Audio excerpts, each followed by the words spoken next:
Welcome everyone to this pizza-pounding, shell-shocking deep dive into the totally bodacious and radical beat-em-up Teenage Mutant Ninja Turtles, Turtles in Time, also featuring Hyper Stone Heist. Developed and published by Konami, and known as something like TMNT Time Travelers during development, according to Konami USA's Steve Kaufman, Turtles in Time was released in arcades worldwide in 1991 and is a sequel to their 1989 Turtles arcade game. Mainly based on the 1987 animated series, Turtles in Time improves on the gameplay, graphics, and sound of the first arcade game, but shares that cartoon aesthetic. The Super Nintendo would later see a port in 1992, and the Genesis/Mega Drive's Hyper Stone Heist released that very same year, and it's heavily based on TIT. Well, that's an unfortunate acronym. The arcade game released as a 4-player cabinet, as well as having a 2-player conversion kit, and each of the 4 turtles with a Renaissance artist's name are selectable. Leonardo, Donatello, Michelangelo, and Raphael, each having their own strengths and weaknesses. According to the game's concept documentation, the game is set up to take advantage of each of the 4 turtles' individual characteristics. The Super NES manual for Turtles in Time reveals much more detailed information of the differences between each of the green-shelled heroes. Raphael is all about speed, but his sides have a very short range. Donatello has much greater range with his bow, but he is slower. Mikey is quite the powerhouse with high attack and defense, and Leo is the most balanced of the radical reptilian quartet. The original arcade soundtrack was composed by Mitsuhiko Izumi, whose career at Konami spanned 30 years, where he was one of the biggest names in Bemani? Oh, rhythm games. Okay.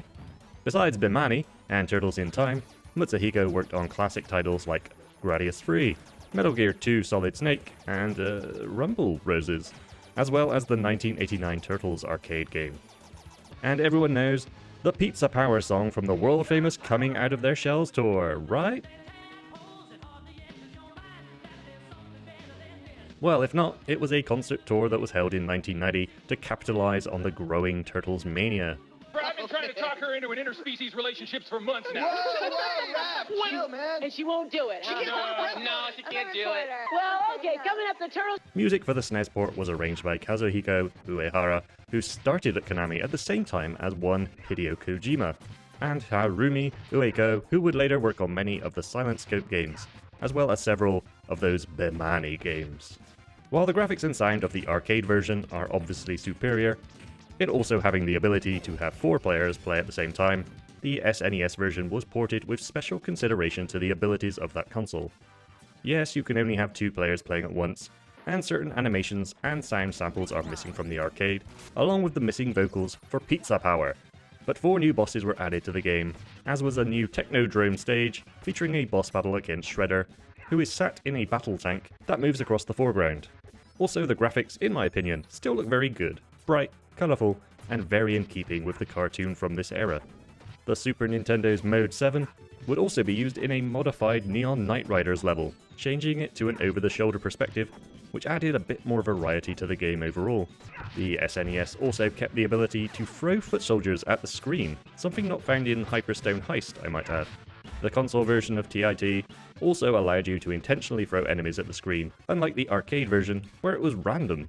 This gave much more control to players, though it can be a little tricky for some people, and will probably take a little bit of practice to do consistently. You might think it was the SNES's Mode 7 that allowed the system to keep the screen throws in the port. However, that technology is limited to scaling the background, and not sprites. Looking at this sprite sheet for Turtles in Time, for example, you can see the effect was achieved by having multiple images of the same sprite, just enlarged at several stages.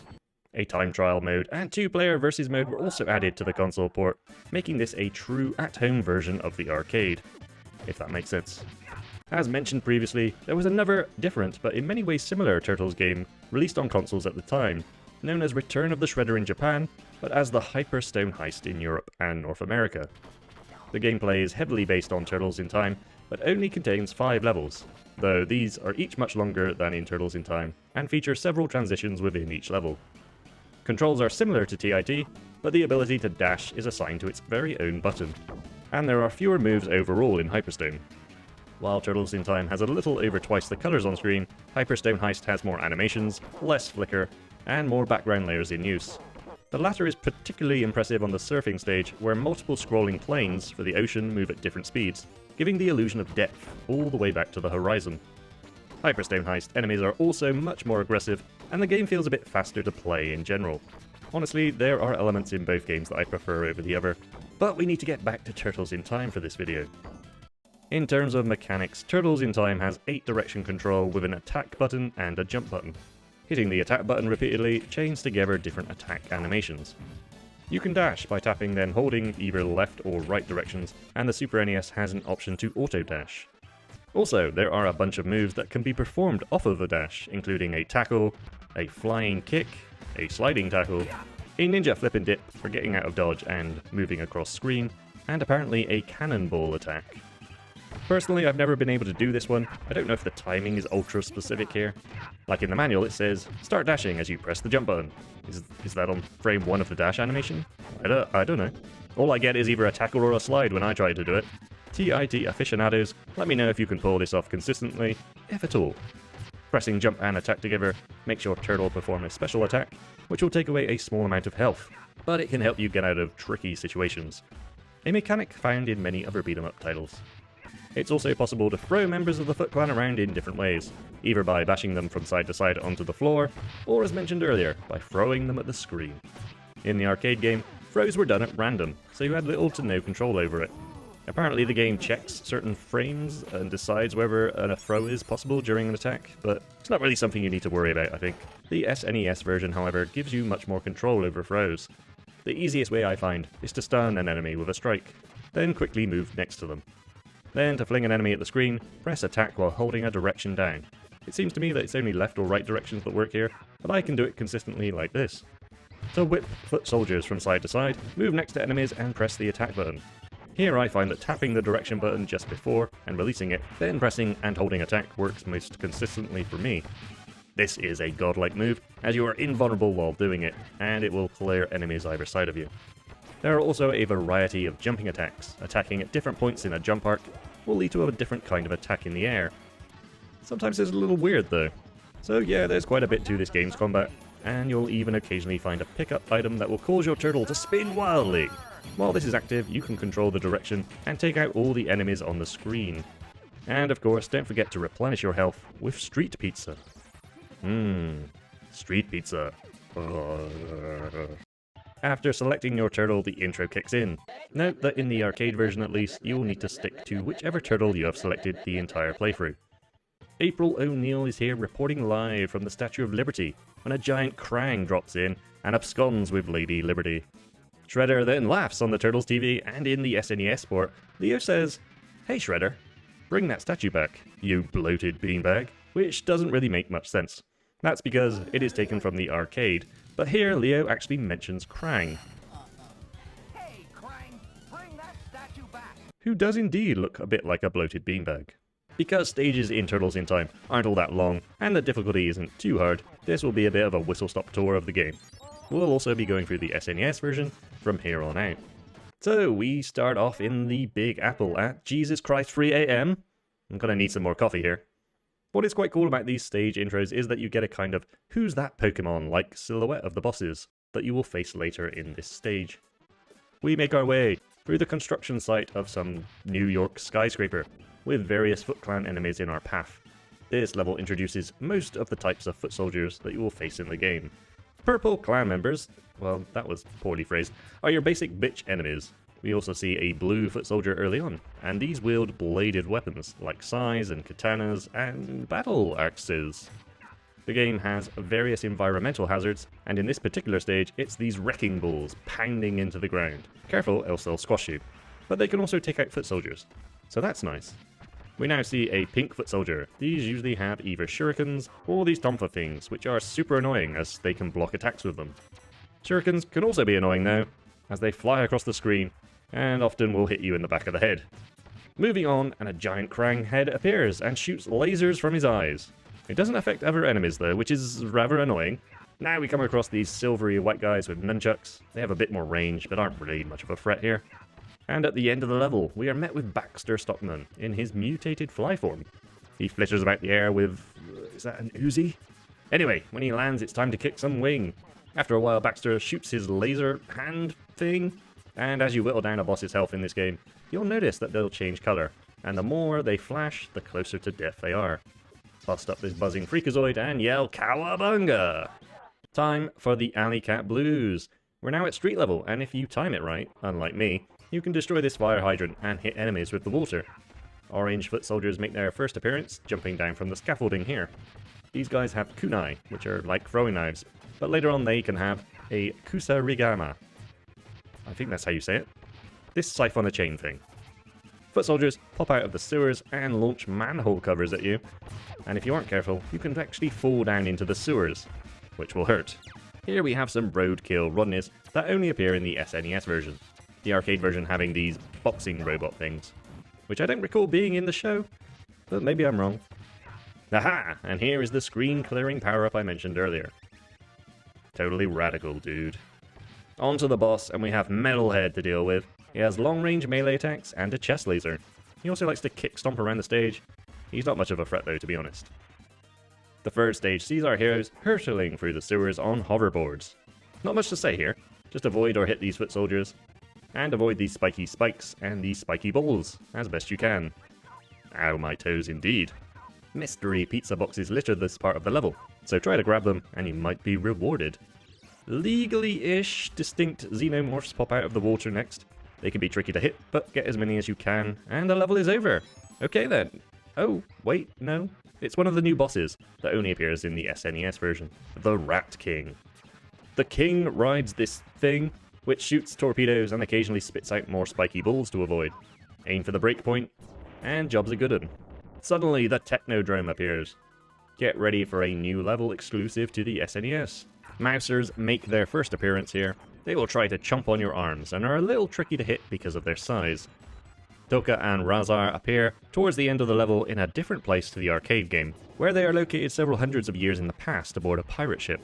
We'll see who takes their place later in the video. You might recognize these guys from the 1991 film TMNT2 The Secret of the Ooze.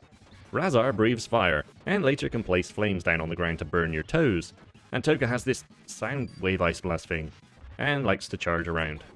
When you beat them, they revert to their non-mutated forms. Oh, they're so adorable.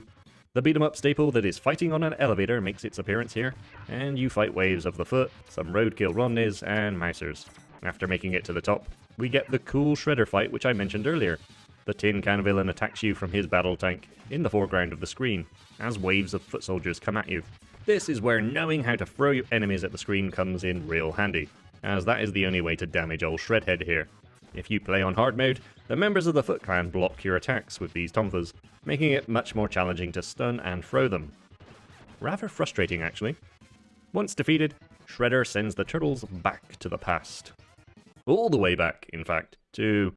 what the hell is that number? Is that 2,500,000,000 years ago? Oh, it's dinosaur times. Gotcha. The dinos seem to be working for the foot. Watch out for these pterosaurs dropping egg bombs, and these things charging onto the screen. Honestly, I don't know how long it must have taken the Foot Clan to train these things. Next, we enter a cave, and watch out for falling stalagmites here. Wait, no. Those are stalactites, right? Oh shit. We see new enemies here, yellow foot soldiers, who chuck bombs. Later they will also utilize the most ninja of weapons, spiked frisbees. Stone warriors will also charge into the fray in this level. They are tougher than their Foot Clan compadres, so beware. One of my fave turtle enemies appears at the end of this level, Slash, taking the place of this rather bland Cement Man in the arcade version. He'll swipe at you with his claws and has the ability to block your attacks, so you need to jump over and hit him from behind to deal damage. Once defeated, you will warp quite far forward in time, and onto the Skull and Crossbones level in 1530 AD. And with a name like that, you guessed it, we are aboard a pirate ship. Green foot soldiers appear here with their bows and arrows. Nothing to fear really, as they are super weak and don't really hang around on screen for very long. Unlike these loose deck planks. Pirate health and safety need to have a good talking to Shredder, I feel. There's a pretty cool stage hazard in the form of a passing ship firing enormous cannonballs at us. Look out for the shadow on deck of the projectile in order to not get hit. Bebop and Rocksteady, who are not found in the arcade game for some reason, replace Toka and Razar here as the stage bosses. They're not very competent, and can get their weapons tangled up. And once you've whittled down one of their health bars to 0, they'll start attacking one another, and the level's over. We jump forward to 1885 AD now, and time for a rootin' tootin' train ride. FYI, you can strike the barrel at the start of the level, follow it, and clear several enemies at once. Make your way along the train, meeting more foot soldiers as you go, some appearing on horseback, as well as these very stylish cowboy ninjas. Ah, behold, the mortal enemy of anyone who plays a beat-em-up, rolling barrels. Striking this box of fireworks will blow up enemies on the screen. It's very handy. Some more bloody barrels to navigate before the stage boss, Leatherhead, scampers onto the screen.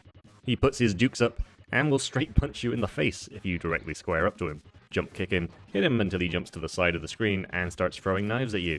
Stay below him though, as he moves down the screen, and you can position yourself so as to avoid his attacks, but still be able to hit him. Wait, is he throwing lobsters now? Who carries live lobsters around? Where is he storing them? Leatherhead also has a tail whip that will send you spinning backwards, but eventually he does the thriller dance and pieces out. We travel to the far-flung future world of tomorrow, 2020 AD, and the SNES version of Neon Knight Riders.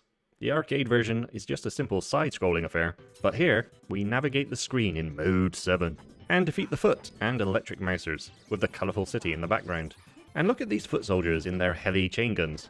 Totally rad. Real life 2020 was not nearly as cool as this, eh? Honestly, this level is more like a bonus stage, so you'll have no real issue getting to the end where Krang could be seen flying in the background, and oh shit, here he's here. With his janky flying kick and missiles shooting from his chest, it's best to avoid being directly in front of Krang. Picking your moments to attack is key, and watch out, he'll sometimes double fist you when you are too close. Phrasing? Eventually, Krang lobs his exploding balls, Boom! but keep at it and he will eject from his body. Now we journey even further into the future to a starbase in 2100. New enemies in this future time with these bun-shaped robots that can shoot and bind you. Like the Mousers, they can be a pain to hit because of how small they are. Now why would a space station have these foot soldier hatches conveniently placed at certain locations? Also these weird ice traps that activate randomly and don't seem all that effective.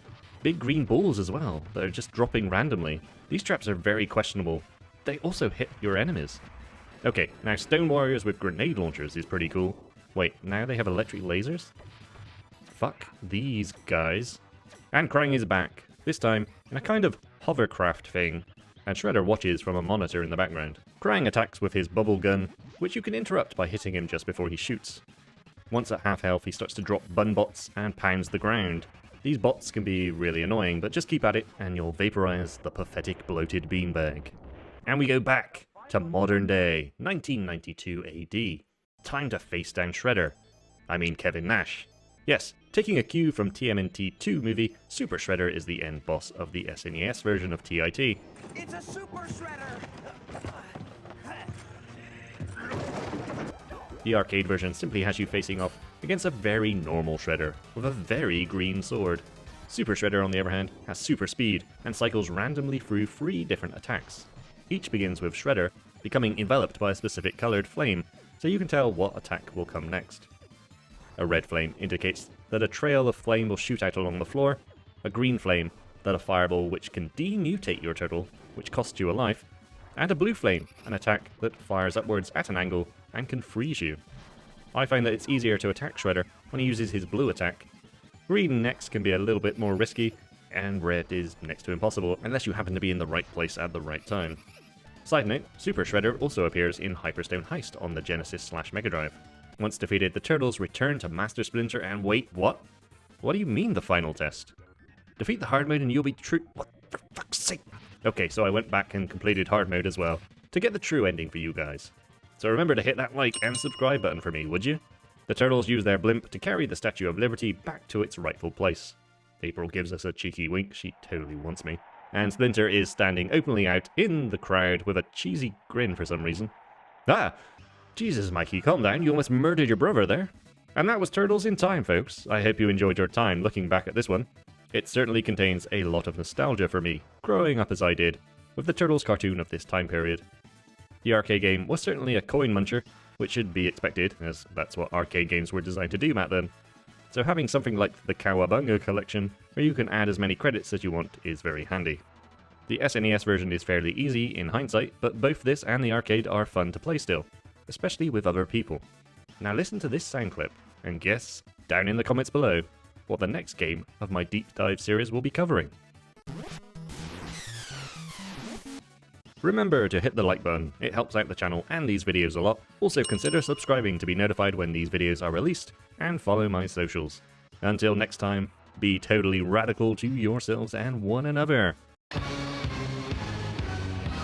Pizza power!